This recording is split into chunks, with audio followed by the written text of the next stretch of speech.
up, you guys? Good afternoon. How are you guys doing? Welcome to the channel. My name is Chad and you guys are watching JaegerWrenching, and I hope you guys enjoy your day today. First, we're gonna clean the garage.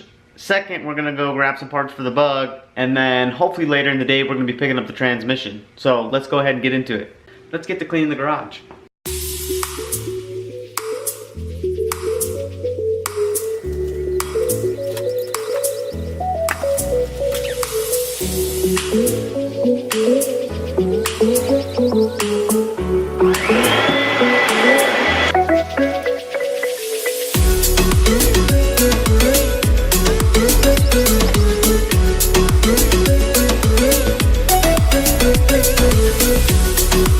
So I plan on taking this engine to the machine shop here pretty soon because I don't want to have to deal with it. I kind of want to get it out of here, and I know the machine shop takes a while to do stuff, so.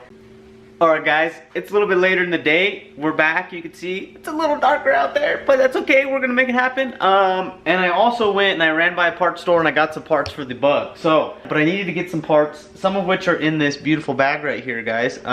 We have a, let me just show you guys. How about we just, go through the bag and I'll show you guys what we got. So here we got my tools for doing brakes. Hint, hint. In the bag we have brake hardware. So this is all brand new stuff, springs, retainers, blah de blah blah. So this is the actual piston, guys, that presses outwards. So we got a new one of those. I got all these. This is a bag. This place is awesome, by the way. If you guys are in the Albuquerque area and you got a Volkswagen, I highly recommend. Foreign Aid, that's their name and number and everything. Awesome guys. I got, just so you guys know, I got all this stuff for, it was 138 bucks. So that's two of these. We have this, which is the gasket that goes underneath. I'll show you guys where this goes in a second. We also have these guys in here. These are the knobs for them. These are for the seat, and then these are the knobs that slide on the seat. They're two O-ring seals for the wheels, I believe. I don't know exactly where these go yet. We're gonna figure it out. And that's it. $138.50. That's not bad for this, all this stuff, guys. Like, this is enough to do both front brakes. All the pins, which there's a bunch of these pins, guys, a ton of them. There was 42 of these rubber things that go into the door, and then 42 of these metal pins that go into the panel itself to clip in to hold the door in. All of those were, the rubber molding was $6.20 or $6.30, and the metal clips were $13.44. So that's cheap, guys. Like, you can't beat that with a stick. In all honesty, I thought just these clips alone were going to be like 30 bucks or 40 bucks because there's so many of them, but I don't know if we're going to be able to do this today. This guy's going to be a doozy. Let me show you where this guy goes, and then I'll show you where these guys go as well.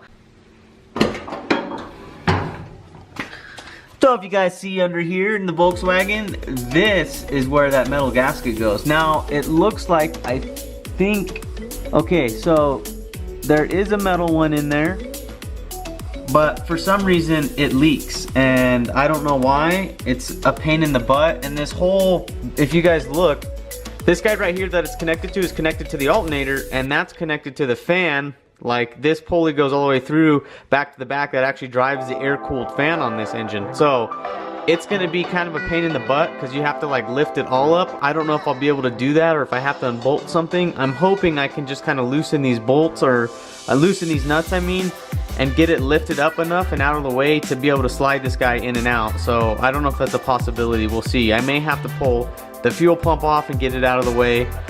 One thing I did not long ago, guys, is I got the timing and all that dialed in. This engine seems to run good. It just has that leak from this guy, and I think that's pretty much it. The rest of it is all good.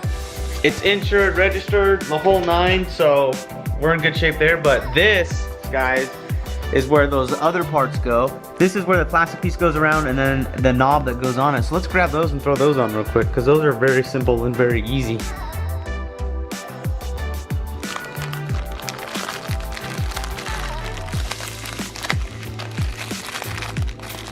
Oh, it's in a Ziploc bag. I don't need to tear it. So this is that little Cedo Ejecto Clippo. And this is the trim piece. I may need to cut the seat tear a little bit more. I don't think it's quite big enough. Okay guys, I got that. I think that's how it's supposed to go. And then this little dude is just supposed to shove on to the rail in the seat.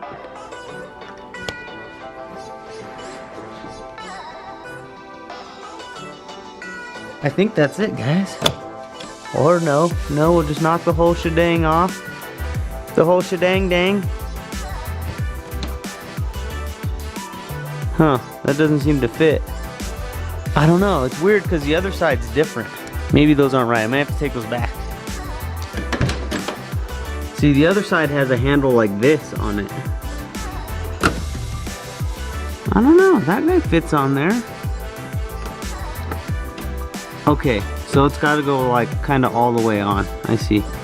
So let me try and redo that side a little bit. And I'll show you guys on the back seat what it originally had on the door. So this was the original piece that it had, was like that. And I could still use that if I wanted, but it's cracked. So this is the new piece. So you can see it has a curve to it that this piece didn't have. So I don't know, you know, if that's affecting it or not, but oh, I don't want to show you guys what this looks like too. This wiring is kind of crazy. There's a lot going on here, guys. Ridiculous. My dad did that years ago. Some of it you can see is from the radio, because we got the radio up in here right here with, you know, a bunch of shenanigans. If you guys check it out on the doors, it's got power windows. So this is a pretty cool option that, well, my dad basically did that, and I need to figure out, one of them is wired backwards, so when you go up it goes down, when you go down it goes up. So and as you can see by the symbol, this is supposed to go up and that's supposed to go down, because you can see like the bigger parts of the frame, the smaller parts of the window, that's it going up and down. So that's supposed to be up and that's supposed to be down, and one of them switched around. Let me hook some power up to this, or get the battery starter, because the battery's super dead. Get it hooked up, let's get it charging, and then I'm gonna fiddle with that. Okay guys, ignore the noise in the background, it's just a battery charger. But this one, if you see, rolls that window down, pushing down on that, and obviously pushing up rolls it up. And then this one, you have to push it up to get it to roll down. So, and you can see again, pushing it down makes it go up. So we're gonna fix that, or at least try and swap. It just needs to be, the polarity needs to be swapped, essentially is what that means. So we're gonna go over to that switch on the door. We're gonna pull that door panel off and switch the polarity on the switch itself. I think on that side, we might have to just switch polarity on the motor. Let me check and see what that side door, I can't remember if that switch over there makes it go up and down properly too, because that's gonna change what we have to do. It may just be switching polarity on the switch over here. Let's see. Yeah, okay, so we're gonna do it on the driver's side door, because you guys see this goes up. Well, you can't see. You guys gotta kind of trust me. But if you push down, like I am, it goes down. And if you push up, it goes up. So it's right on this side. We just gotta go over to that side and switch the two wires around, and then it should be good.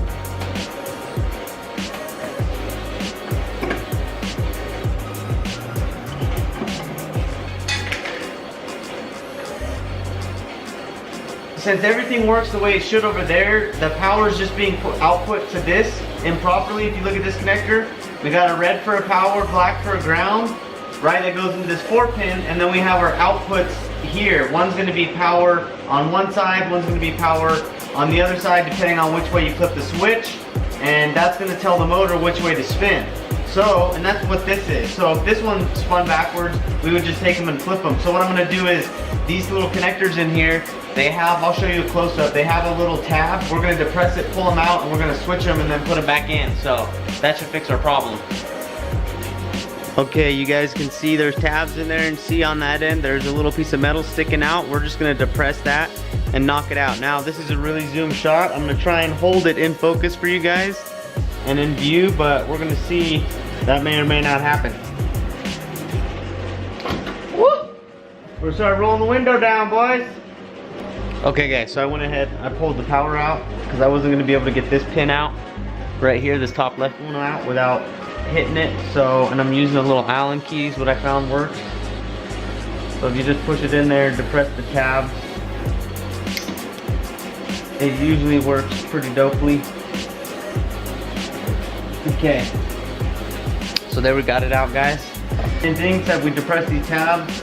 We just want to make sure we pull them back out again.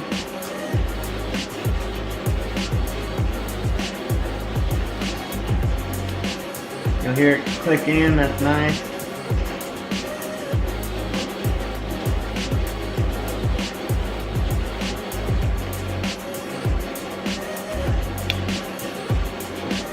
Okay, this camera is actually super dope, guys. That's sick as heck.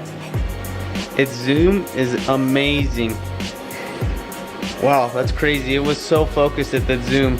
Let me show you guys how far out. I mean, we were up there pretty good. We're still at it says a one-time zoom. I don't know, maybe not, maybe. Still learning the camera. I don't know, guys. I don't know what I'm doing. If she works. Up is up, down is down. Up is up and down is down, boys. As easy as that, guys. Woo-wee.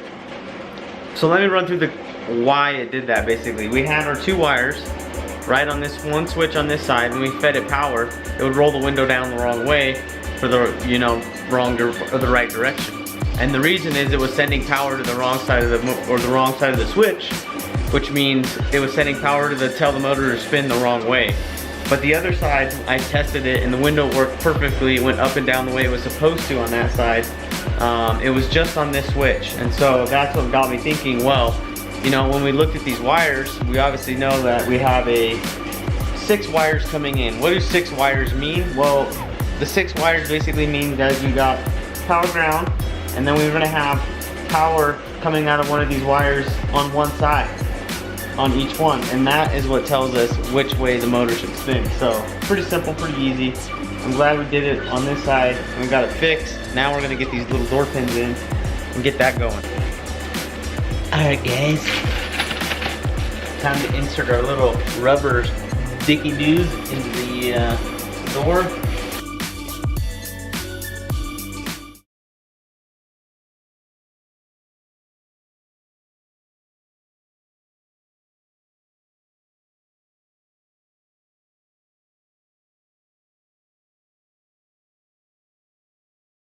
If you look, they have this little offset.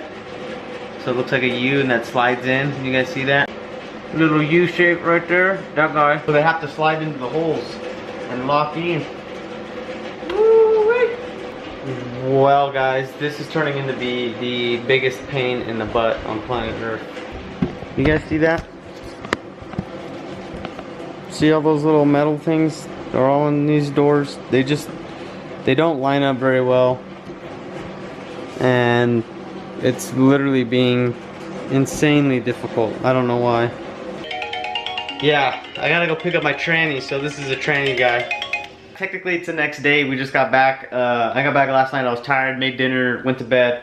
But I do have a surprise for you guys, and I kind of want your guys' opinion. I think because it's Friday night tonight, well, it's Friday today technically, and I have it back from the transmission guy. Now, we're doing a little bit of change in plans here, guys. I haven't quite decided 100% on what I'm gonna do, but I'm pretty sure we're going to be putting this guy right here back in. And the reason we're gonna be putting him back in is because the tranny guy, he went ahead and it turns out he's been a longtime friend of a lot of guys that I know, ironically, and he looked familiar, but I couldn't quite pin it, and now I know where I've met him. He knows a bunch of people I've known from way back in the day. He's an awesome dude, really funny story to be honest. And he went ahead and he put a new 3rd gear synchronizer in it, which I was having the most problems with 3rd gear. He said it was pretty worn out, so he did that for me. And at the same time, he was like, you're having some problems with your shift rails. They're a little bit screwed up. They're like kind of binding. Instead of being smooth, they kind of bind. So the sliders for the synchronizers were binding up, and he was like, yeah, that's totally why you're having a hard time getting in and out of gear, because they bind up and you're not gonna, you know, they're not gonna come in and out easy. So he's like, I can't fix that unless you replace it, but I just went ahead and had him put it back together because they're gonna discontinue making parts. Because they're gonna discontinue making parts for the T56, I don't wanna spend money on a transmission that potentially is gonna probably break again, especially considering the 10-spline input shaft. So what I'm probably gonna do is order a new RXT clutch, a new T56 Magnum, a new yoke at least for the bigger output on the T56 Magnum, and a new flywheel. And we're gonna put that in and probably have the drive shaft shortened, and between all that, we'll put it in, we're gonna have a really good solid drivetrain. I won't have to worry about the transmission, I won't have to worry about the clutch, it'll be future proof for when I put a bigger blower on the car, it'll be all good to go. That being said, I'm eventually just gonna build the T56 myself, rebuild it, go through it, put all new parts in it, and make it nice and new. That way, if I ever break the Magnum for some reason, I could technically throw this T56 back in the car with the 26 spline and drive it with another drive shaft if I really wanted to, or just have it for keepsake and do that. I may just sell it as is, so who knows. But because it is Friday, I haven't driven the car in a while, I kind of do want to put this tranny back in just for fun, just to see, and then when I get my other tranny, the new Magnum, I'll put that in at a later date, and we're going to have some fun with that. Thank you guys for watching. That's it for this video. I really appreciate you guys watching. This was a quick video, so if you guys liked it, let me know down below, because I kind of threw this together really quickly. I didn't spend a lot of time editing, and I also didn't spend a lot of time filming. So if you guys do like this type of stuff, you gotta let me know, and I'll continue doing it, and it'll only get better from here on out. So thanks again for watching, guys. Don't forget to subscribe. Don't forget to hit the notification bell, and I'll see you guys in the next one. Now get the heck out of here.